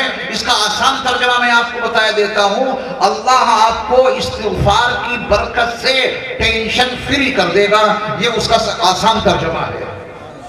انسان اپنے غم کو بھلانے کے لیے شراب پیتا ہے، اپنے غم کو بھلانے کے لیے نشے آور گولیاں کھاتا ہے، اپنے غم کو بھلانے کے لیے نشے کے انجیکشن لگاتا ہے۔ میرے ایمان والے بھائیو، غم کا علاج ہے ہی نہیں، شراب پی ہے غم زائل نہیں ہوگا، مدہوش ہو جائے گا۔ نشے کی گولی کھائی غم زائل نہیں ہوگا، مدہوش ہو جائے گا۔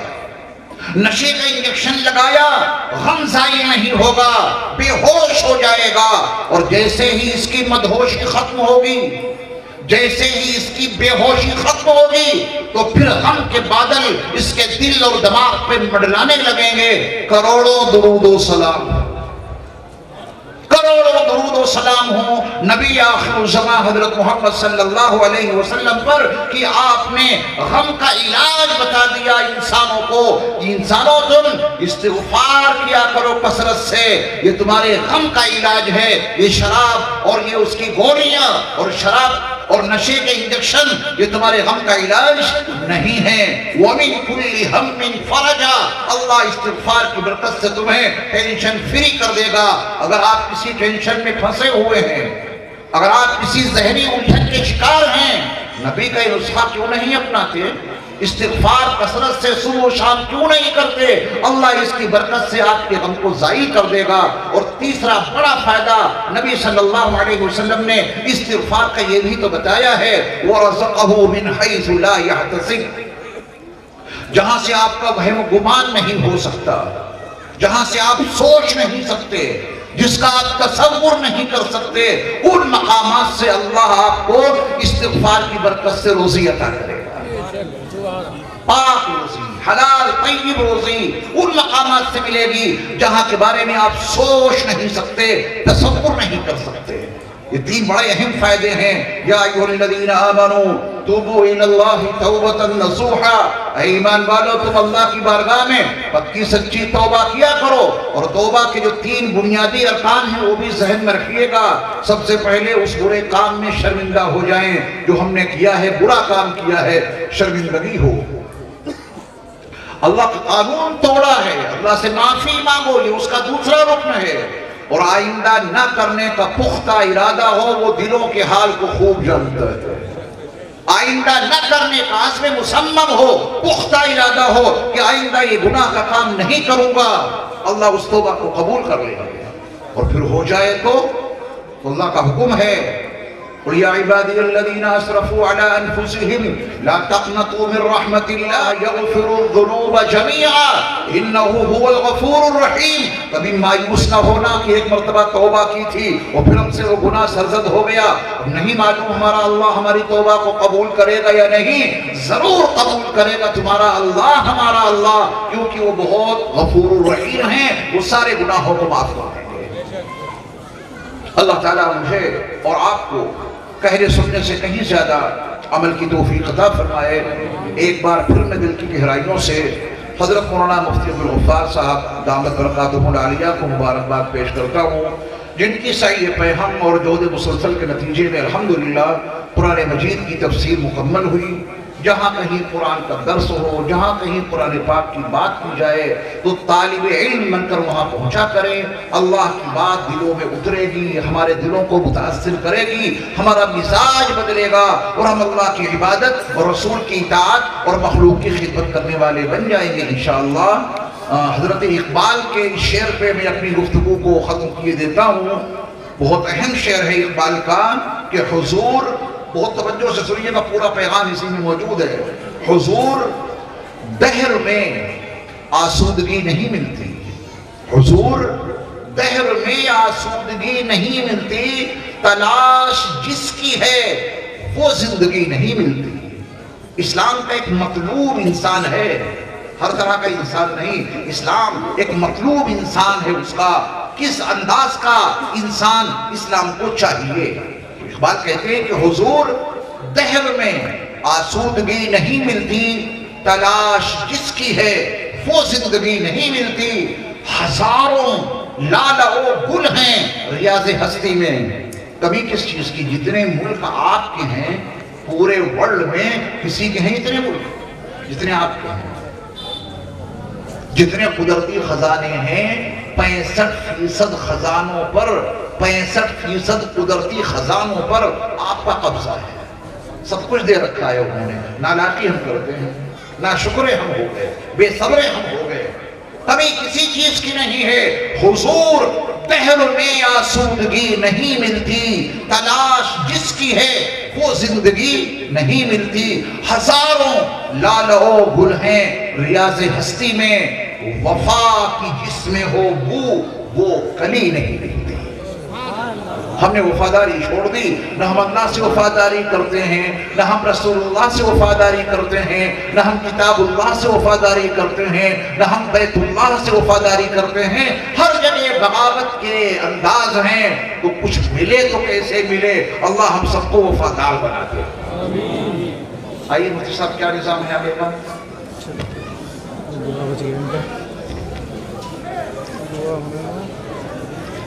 اللہ تبارک و تعالی ہم سب کو عمل کی توفیق عطا فرمائے. اور ابھی آپ حضرات کے سامنے جن بچوں کی دستار بندی ہونی ہے، یہ 2 بچے ہیں ماشاءاللہ، ان کی دستار بندی ہو رہی ہے اور ان کو انعام سے بھی نوازا جا رہا ہے.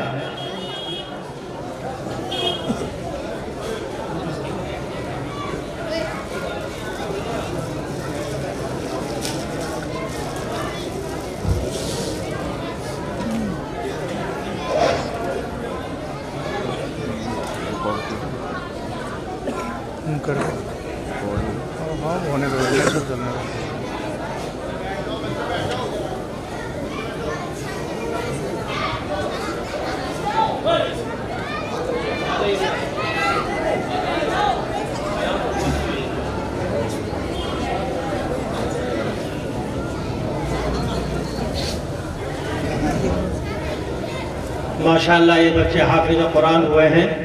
ان کی حوصلہ افزائی ہو رہی ہے، دستار ہو رہی ہے. ان کے سر پر یہ فضیلت کی دستار ہے، دستار بندی جس کو کہتے ہیں. امامہ باندھا جا رہا ہے، ان کی عزت کی جا رہی ہے. اللہ نے ان کو قرآن کی دولت سے نوازا ہے. ان کے سینے میں اللہ نے قرآن کو جمع کیا ہے، قرآن کو انہوں نے محفوظ کیا ہے. اللہ رب العزت قبول بھی فرمائے اور اللہ تبارک و تعالیٰ پوری زندگی قرآن کریم پر عمل کرنے کی، قرآن کریم کے تقاضوں کو پورا کرنے کی توفیق نصیب فرمائے.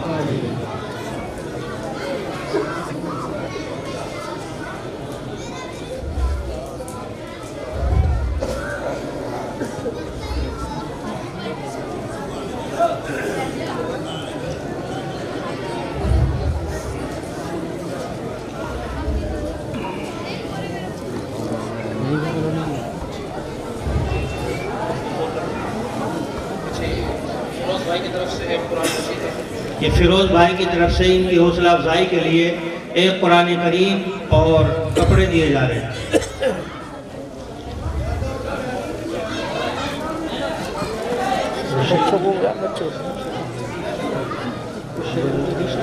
جیسے کراؤڈ باہر آئے گی نا، باہر تھوڑا نا بھیڑ دے گا نا پورا.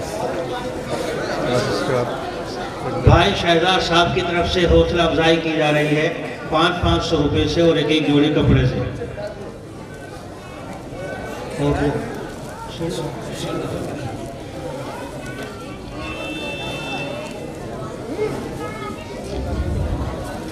ماشاءاللہ ان کو شیلڈ سے بھی نوازا جا رہا ہے.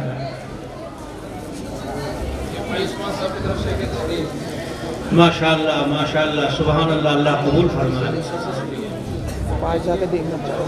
الحمدللہ.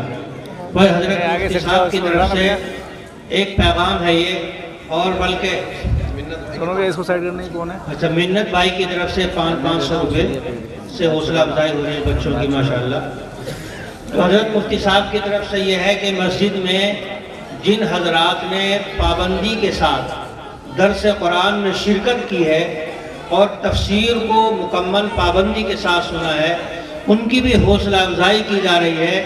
ان کو شیلڈ سے نوازا جا رہا ہے تاکہ ان کی حوصلہ افزائی ہو اور دوسروں کو شوق پیدا ہو کہ ہم بھی اس درس میں اگر حاضر ہوتے تو آج حضرت والا کے دست مبارک سے ہمیں بھی حوصلہ افزائی ہوتی اور ہمیں بھی نوازا جاتا.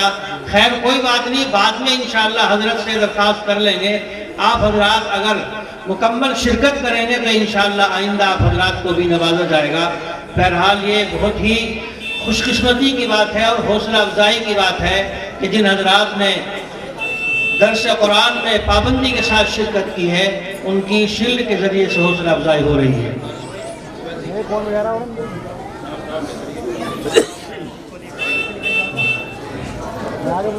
حاجی تاثیر صاحب تشریف لائیں.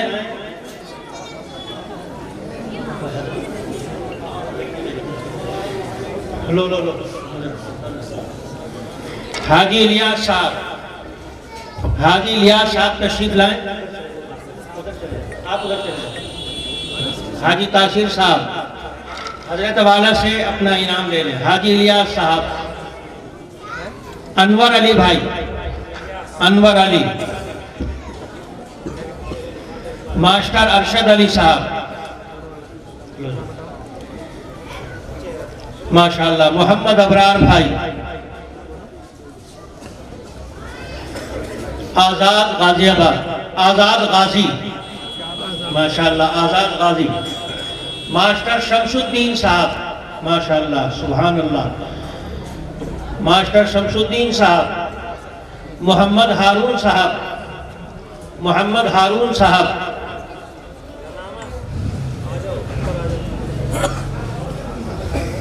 محمد ہارون، محمد ہارون. عمران قریشی صاحب.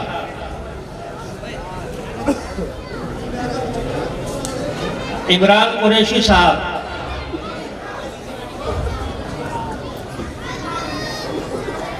عبد الواحد صاحب.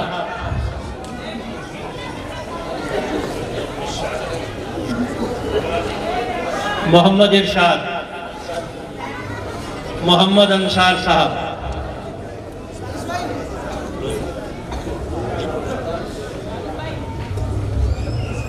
بھائی نام بتاتے رہے اور حضرت سے لیتے رہے. نام بتاتے رہے. پہلے میڈل بھی ہے. اچھا اچھا ماشاءاللہ. محمد ارشاد یہ ہے. عبد الواحد بھائی ماشاءاللہ. بھائی مفتی صاحب نے ایک آپشن اور دیا ہے کہ یہ تو وہ حضرات تھے جنہوں نے مستقل پابندی کے ساتھ تفسیر سنی، ان کو شیلڈ سے نوازا جا رہا ہے. لیکن وہ حضرات جو کبھی کبھی تفسیر میں آ گئے، جنہوں نے پابندی تو نہیں کی مگر کبھی کبھی تفسیر میں انہوں نے شرکت کی ہے، ان حضرات کی بھی حوصلہ افزائی ہو رہی ہے میڈل کے ذریعے سے. ان حضرات کو میڈل دیا جا رہا ہے جن حضرات نے کبھی کبھی شرکت کی ہے، پابندی نہیں کر پائے کسی عذر کی بنیاد پر. بہرحال ابرار بھائی کہاں ہے؟ ابرار بھائی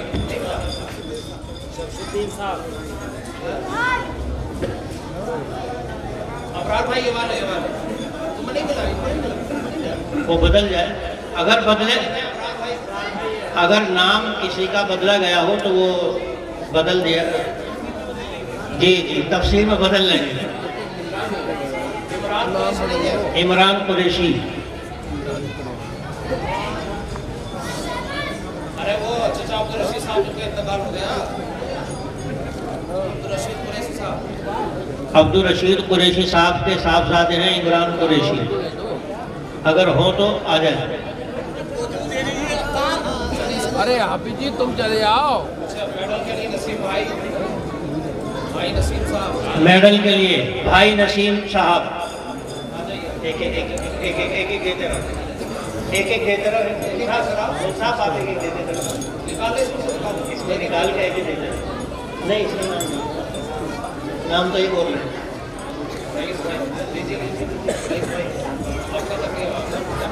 جی رئیس بھائی، بھائی رئیس صاحب تشریف لائیں.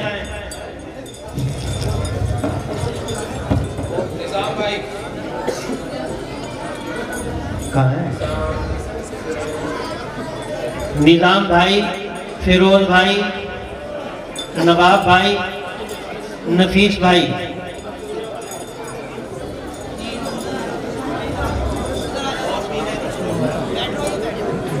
کچھ لوگ اور بھی ہیں. تو بہرحال یہ بہت ہی اچھا قدم ہے اور ماشاءاللہ بہت اچھا لگا کہ درس قرآن میں پابندی سے شرکت کرنے والوں کو ایوارڈ سے نوازا جا رہا ہے، شیلڈ دی جا رہی ہے. بہت اچھا لگا. اللہ تعالیٰ قبول فرمائے. اور جن حضرات نے کبھی کبھی شرکت کی ہے ان کو بھی جو ہے ماشاءاللہ نوازا جا رہا ہے میڈل کے ذریعے سے. اللہ تعالیٰ بہت قبول فرمائے.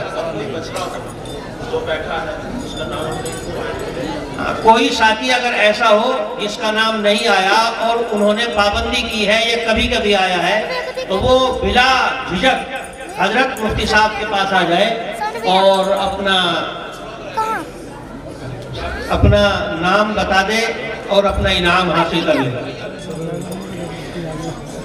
بھائی یامین صاحب.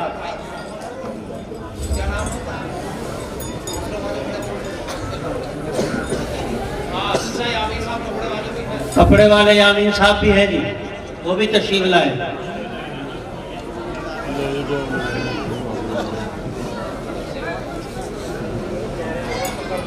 ہاں وعلیکم السلام. بھائی اور بھی اگر کوئی ساتھی بچے ہوئے ہیں اور نام ذہن میں نہیں ہے تو برائے مہربانی وہ بتا دیں.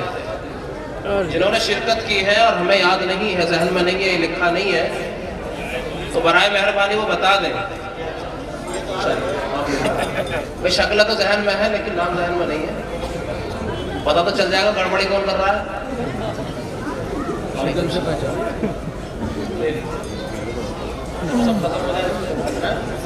ہاں بھائی محبوب صاحب بھی ہیں. بھائی محبوب صاحب.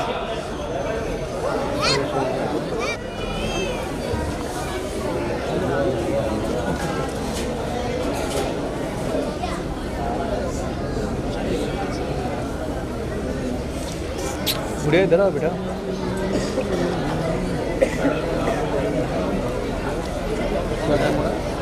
اقبال بھائی کی دربار ابھی ہے. بیٹھے تھے تفسیر میں, بیٹھے تھے, بیٹھے تھے نہیں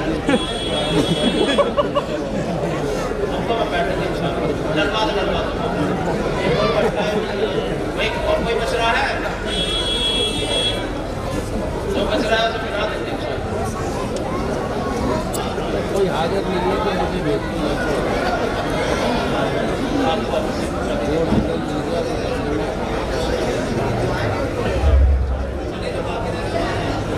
جو حضرات باقی رہ گئے ہیں وہ حضرت امام صاحب سے رابطہ کر کے اپنا میڈل حاصل کر لیں گے. جی جی صبح تفسیر میں.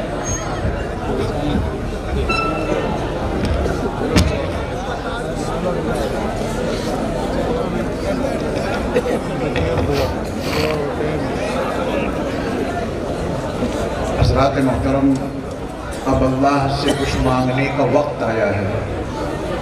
رات کا اتنا حصہ بھی گزر گیا ہے. اللہ کی طرف خصوصی توجہ کرنی ہے دعا کے حوالے سے, لیکن دعا سے قبل حافظ ابن قیم کے حوالے سے جو زاد المعاد میں انہوں نے ایک بات لکھی ہے وہ میں آپ کے سامنے عرض کیے دیتا ہوں, جس کا تعلق دعا کے آداب سے ہے. خاموش ہو جائیں, خاموش ہو جائیں تھوڑی دیر کے لیے. بچوں کو خاموش کر دیجئے. جزاکم اللہ احسن الجزاء. خاموش ہو جائیں بالکل. ادھر کے بچے کافی شور مچا رہے ہیں, خاموش ہو جاؤ بیٹا.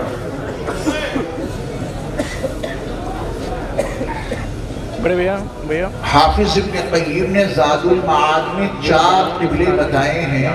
رکھ دیا میں نے. فرماتے ہیں کہ عبادت کا قبلہ اللہ, ساری عبادتیں اللہ کی ہیں. آگے فرماتے ہیں اطاعت کا قبلہ رسول اللہ, ساری اطاعتیں رسول اللہ صلی اللہ علیہ وسلم کے لیے. آگے لکھتے ہیں نماز کا قبلہ بیت اللہ.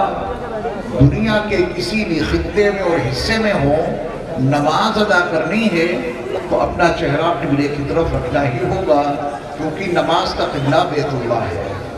جو چوتھی بات لکھی ہے اس سے عام طور پہ اہل ایمان غافل ہیں, اور چوتھی بات سنانے کے لیے ہی میں نے یہ 3 باتیں پہلے آپ کو سنائی ہیں. حافظ ابن قیم لکھتے ہیں کہ دعا کا قبلہ ہے عرش اللہ. دعا کا قبلہ کیا ہے؟ یہ 4 باتیں ہیں.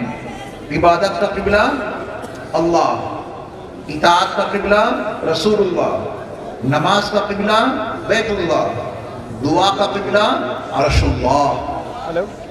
جب آپ نے یہ بات سمجھ لی کہ دعا کا قبلہ عرش اللہ ہے, یہی وجہ ہے کہ آپ نے آج تک دنیا میں کسی بھی صاحب ایمان کو دعا مانگتے وقت ایسے ہاتھ کیے ہوئے نہیں دیکھا ہوگا. میرے ہاتھوں کو دیکھ رہے ہیں آپ؟ کیا دیکھا آپ نے کسی کو ہتھیلی نیچے کر کے پشت اوپر کر کے دعا مانگ رہا ہو ایسے؟ کیوں؟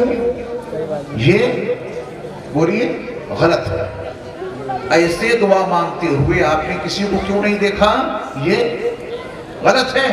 اب اگلی بات توجہ سے سنیے بھی اور دیکھیے بھی میرے ایمان والے بھائیوں، جتنا یہ غلط ہے اتنا ہی یہ غلط ہے، اتنا ہی یہ غلط ہے، اتنا ہی یہ غلط ہے، اتنا ہی یہ غلط ہے، اتنا ہی یہ غلط ہے، کھڑا ہو کے دیکھ سب کچھ غلط ہے۔ بڑا پا گیا صحیح ہے تو صرف ایک، دعا کا قبلہ عرش اللہ، تو ہتھیلیاں عرش کی طرف رہنی چاہیے۔ یہ سبق ہے آپ کا، چونکہ بڑی تعداد میں یہاں علماء اور ائمہ بیٹھے ہوئے ہیں۔ اگر ہمارے علماء اور ائمہ ہر مسجد میں دعا کا طریقہ عرش اللہ کے قبلے کے عنوان سے سمجھا دیں تو یہ مدن پور خادر ہی نہیں پورا اخرا صحیح ہو جائے گا انشاءاللہ۔ صرف آپ کو اس کی دعوت دینی ہے، اس کی تبلیغ کرنی ہے کہ دعا کے وقت میں کم سے کم اپنے ہاتھوں کا قبلہ تو صحیح کر لو۔ ہم یہاں بیٹھے ہیں، قبلہ ادھر ہے، ادھر ہے قبلہ، ادھر ہی ہے نا۔ اب ادھر منہ کر کے کوئی صاحب نماز نہ پڑھیں، ادھر منہ کر کے پڑھیں تو نماز ہوگی؟ قبلہ بدل گیا نا۔ تو اگر ایسے کر کے دعا مانگیں گے تو ہمارے ہاتھوں کا قبلہ ہی صحیح نہیں، دعا قبول ہو تو کیسے قبول ہو؟ ایک آسان سی بات آپ کو بتاتا ہوں، دعا مانگنے کے وقت اگر ہمارے ہاتھ ایسے ہیں، انصاف سے بتانا، دنیا کا کوئی انسان آپ کے بارے میں یہ کہہ سکتا ہے کہ آپ کچھ مانگ رہے ہیں؟ انصاف سے بتاؤ، کیوں مانگنے والا ایسے ہاتھ رکھتے ہی نہیں؟ آپ ایسے کیے ہوں دعا کے وقت جیسا کہ کرتے ہیں، آپ انصاف سے بتائیں دنیا کا کوئی انسان کہے گا کہ کچھ مانگ رہے ہیں؟ اور کوئی پوری دعا میں ایسے کرتا رہے، میرے ہاتھوں کو دیکھتے رہیے ایسے، تو کوئی کہے گا کہ بندہ کچھ مانگ رہا ہے؟ کوئی ایسے کر کے بیٹھ جائے؟ مانگنے والوں کی عادت کہاں ہوتی ہے؟ کوئی ایسے کہتے ہوئے مانگنے والے ایسے کرتے ہیں کیا؟ ووٹ مانگنے والے شاید ایسے ہاتھ دکھاتے ہوں گے، مانگنا کچھ اور ہے۔ ایسی حالت بنا لو کہ مانگنے والوں جیسی حالت بن جائے اللہ کی بارگاہ۔ رونا نہیں آتا ہے تو رونے والوں جیسی شکل تو بنا لو، مانگنا ہے تو مانگنے والوں جیسے ہاتھ تو پھیلا دو۔ اس موضوع پر میرے بہت سارے بیانات ہیں تفصیلی، دعا کے آداب کے موضوع پر۔ دعا مانگے تو پھر اس کے آداب کتنے ہیں؟ ایک بڑا ادب یہی ہے کہ اپنے ہاتھوں کا قبلہ تو درست کر لو، دعا کا قبلہ عرش اللہ ہے، جب دعا مانگے تو ہتھیلیاں اللہ کے عرش کی طرف رہنی چاہیے۔ دنیا کا فقیر بڑا ہوشیار ہوتا ہے، وہ مانگتا ہے تو دامن پھیلا دیتا ہے، وہ مانگتا ہے تو کاسے گدائی بڑھا دیتا ہے، وہ مانگتا ہے تو دونوں ہاتھ ایسے کر دیتا ہے، اپنی جھولی بڑھا دیتا ہے۔ اور ہم اتنے نااہل ہیں، مانگ رہے ہیں احکم الحاکمین سے، جس کی بارگاہ کے ہم سب فقیر ہیں۔ جب فقیر سے مانگتا ہے تو ہاتھ بڑھا دیتا ہے، اور یہ فقیر جب غنی سے مانگتا ہے تو ہم مٹھی بند کر لیتا ہے۔ ملے تو کیسے ملے؟ سمجھ گئے بات؟ اس کی تبلیغ کریں گے؟ اپنے گھروں میں جا کے بیویوں کے ہاتھ درست کرا دو، اپنے بچوں کے ہاتھ درست کرا دو، اپنی بہوؤں کے ہاتھ درست کرا دو، اپنے پڑوسیوں کے ہاتھ درست کرا دو، اپنے نمازیوں کے ہاتھ درست کرا دو کہ بھئی قبلہ صحیح کرو دعا کا، تبھی ان کی بارگاہ سے کچھ ملے گا۔ اور دعا کا قبلہ عرش اللہ ہے تو ہتھیلیاں عرش کی طرف رہنی چاہیے۔ اور باقی آداب انشاءاللہ پھر کبھی، کیونکہ بیٹھے ہی بہت دیر میں ہیں تو جو کچھ مجھے کہنا تھا وہ سب کچھ تو نہیں کہہ سکا، لیکن جو کچھ کہہ دیا اللہ ہم سب کو عمل کی توفیق عطا فرمائے۔ دعا سے قبل تھوڑی دیر کے لیے، چند منٹوں کے لیے ذرا اللہ کی طرف متوجہ ہو جائیں۔ دعا بغیر توجہ کے قبول نہیں ہوتی۔ تھوڑی دیر کے لیے اپنی آنکھوں کو بند کریں، اپنی آنکھوں کو بند کریں، زبان کو تالو سے لگا لیں، دنیا اور اس کی تمام چیزوں سے ہٹ کے اللہ کی طرف متوجہ ہو جائیں، اور یہ یقین بنا لیں کہ اللہ کی رحمت آ رہی ہے، میرے دل میں سما رہی ہے، میرے دل کی گندگی دور ہو رہی ہے، اور میرا دل بطور شکرانے کے کہہ رہا ہے اللہ اللہ اللہ، زبان سے نہیں کہنا ہے، آج ذرا اپنے دل سے کہلواؤ اللہ اللہ۔ توجہ اللہ کی طرف جب ہو جائے گی پھر ہم جو کچھ مانگیں گے اللہ ہمیں ضرور عطا کرے گا انشاءاللہ۔ آنکھیں بند کر لیں، زبان کو تعلق سے لگا لیں اور اللہ کی طرف متوجہ ہو جائیں۔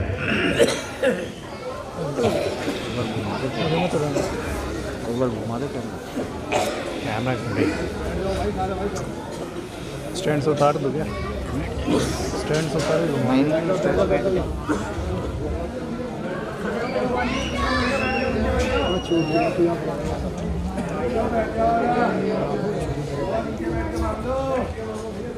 بھائی آگے سٹیو، او بھائی پیچھے بیٹھ جائے۔